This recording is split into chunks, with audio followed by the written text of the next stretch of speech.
Assalamu-Alaikum viewers, Fardin আরও একটি ভিডিওতে আপনাদের সবাইকে শুভেচ্ছা ও সালাম।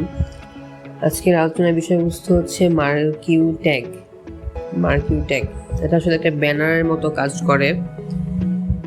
তো আর এখনো পর্যন্ত যারা চ্যানেলটি সাবস্ক্রাইব করেনি প্লিজ সাবস্ক্রাইব করে দিবেন। মার্কিউ ট্যাগ দিয়ে শুরু করলাম। মার্কিউ MARQUE মার্কিউ ট্যাগ। এটার ওপেনিং ট্যাগ এবং ক্লোজিং ট্যাগ দুটাই রয়েছে।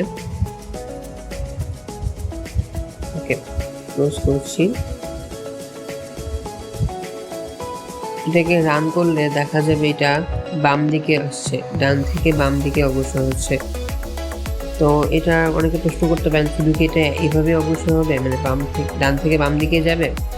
না, এটি বাম থেকে ডান দিকে নয়, আপনি আপনার ইচ্ছে মতন করতে পারবেন। তো সেটা করার জন্য আমাদেরকে এখানে ডিরেকশন নামে একটি অ্যাট্রিবিউট অ্যাড করতে হবে। ডিরেকশন অর্থাৎ কোন দিকে যাবে এটা নির্ধারণ করে দেওয়ার জন্য ডিরেকশন ডিরেকশন, তারপর সমানচিহ্ন দুটা কোটেশন দিতে হবে। তারপরে লেফট লিখলাম। দেখুন, লেফট লিখলে ডান থেকে বামে যাবে। আপনি কিছু না লিখলেও এটা ডিফল্ট ব্রাউজার হচ্ছে বাম দিকেই দেবে। আর আমি জানি না আমার কথা কেমন লাগছে, আজকে ঠান্ডা লাগার কারণে ভয়েস হয়তো এমন হয়ে গেছে। ওকে, এবার রাইট লিখে দেখি কি হয়। রাইট। দেখুন, রাইট লেখার ফলে এটি ডান দিকে যাচ্ছে, এখন বাম থেকে ডান দিকে যাচ্ছে।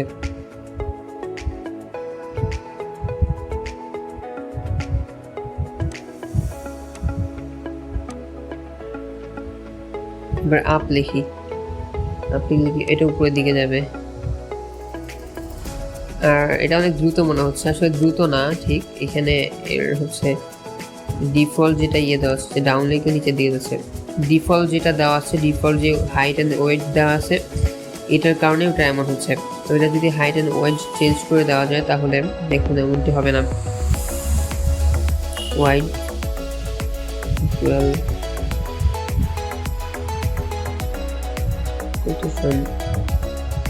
60 পিক্সেল। পিক্সেল দিলে দেখুন কি হয়, এটা হাইট 200 পিক্সেল। রান করলে দেখতে পাচ্ছেন আপনারা আমি হচ্ছে।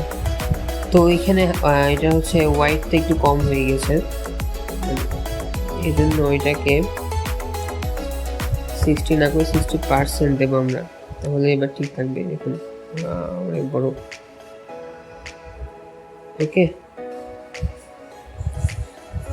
হাইট এখন চেষ্টা না করি 60 পিক্সেল দেওয়ার, অনেক বড় জায়গা নেবে তখন ওরা।